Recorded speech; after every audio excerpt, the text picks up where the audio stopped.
Guys, it's Rockin' P here. Today is February 23rd. Today we're going to be working in the shop. We're splitting the Osage Outlaw, getting it ready for the Cowtown Showdown. We're going to put a new clutch in it and then maybe get started putting that needle bearing differential in the rear end. And then my grandpa, he's here too, so we'll see what he's doing as well on his tractor. It's going to be a busy day. I think this episode is just going to be all about the pulling tractors, so hope you guys enjoy. Let's get in it.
Alright guys, we about have this new one on. You know, there's a lot of bolts in this thing. I've probably spent 45 minutes and just have a few more left, but it's coming together.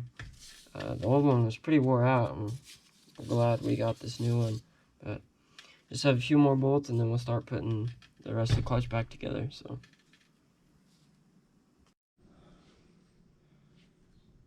all right, we're in the process of changing this nose cone out in this 560 rear end.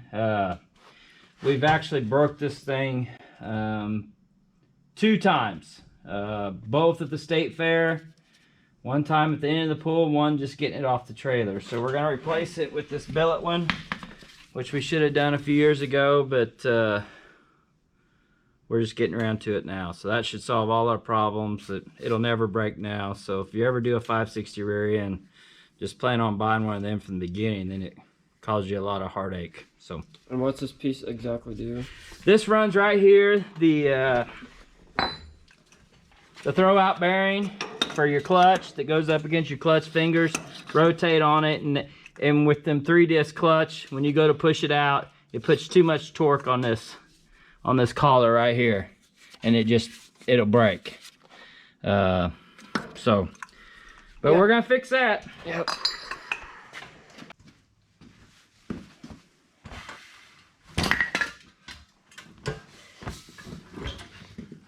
All right, so whenever changing a flywheel, of course we always Loctite the bolts in, and I always like to chase these threads out just so we can get a good torque on this flywheel. Flywheel bolts come loose, you're in trouble. So really, everything that we're doing today, we hadn't had a lot of problems with the clutch. It's been a couple years since we have freshened it up, and I just thought maybe before we got an indoor pool coming up in 3 weeks, so I don't want to go all the way up there and have an issue with our clutch. It costs a lot of money to go up there, a lot of time, and so I want to do a good showing. So we decided we fix a few things that we've been needing.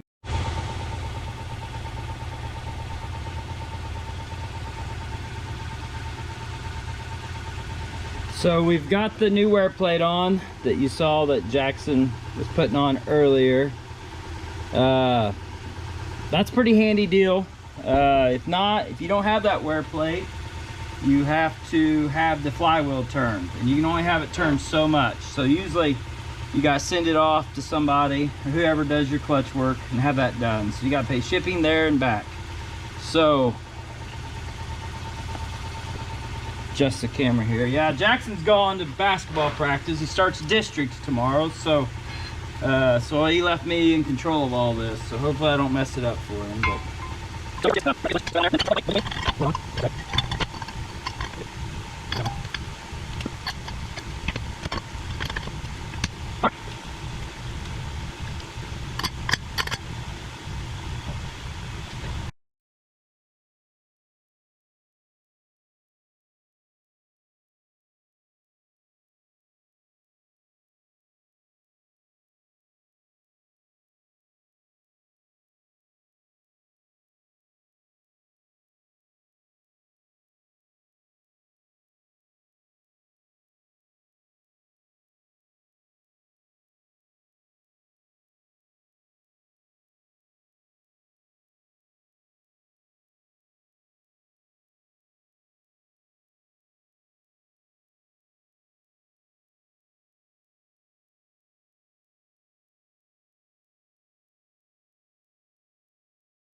So to get this carrier out, we've got to take the axle out a little bit so we can get the bowl gear out. So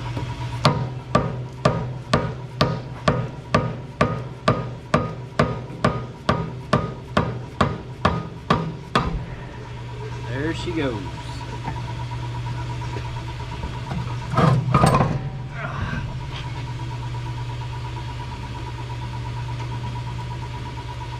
If anybody wants an awesome set of hubs, Cat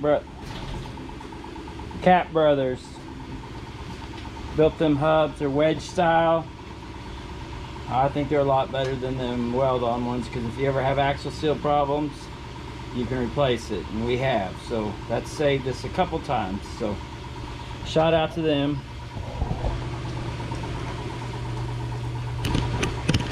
So I'm going to tell you right now, bear with my language here, because this is a heavy dude.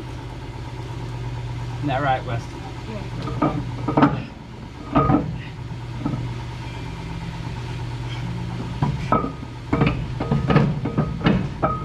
Yeah.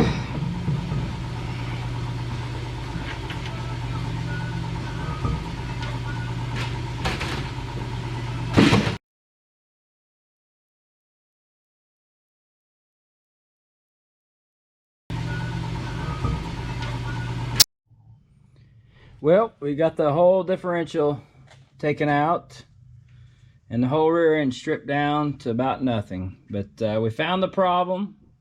It was kind of what we thought it was. We've got some needle bearings out of our differential. So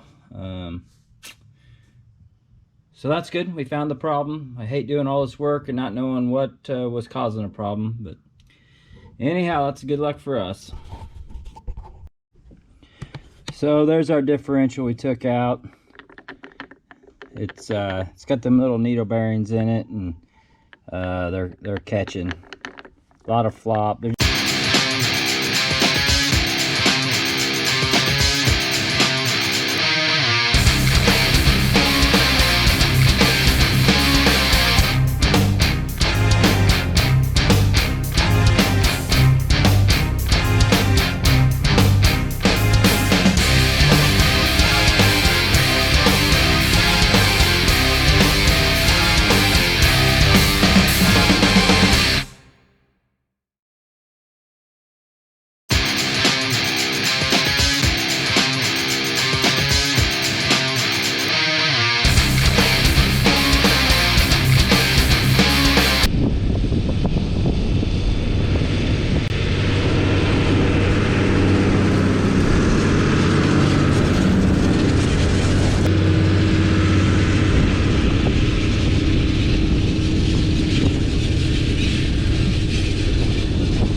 apologize. I lost some footage of us putting together the rest of the rear end and the transmission top and the roll cage, but I'm hoping to get a time lapse of us putting on the tires and the smokestack and doing a couple other little things that we are gonna do before we start it up and test the clutch out.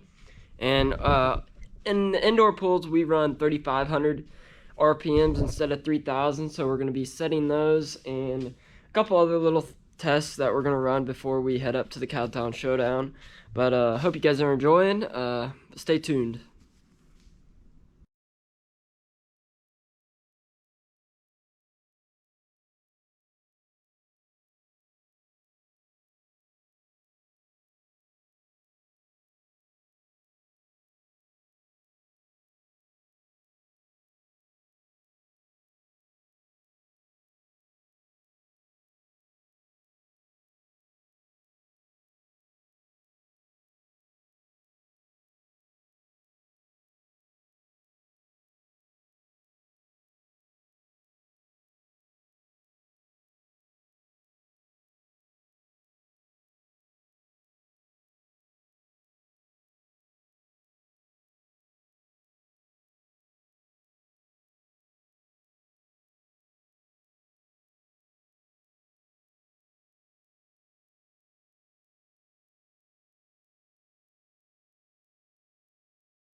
This is Rockin' P, and don't be afraid to like and subscribe.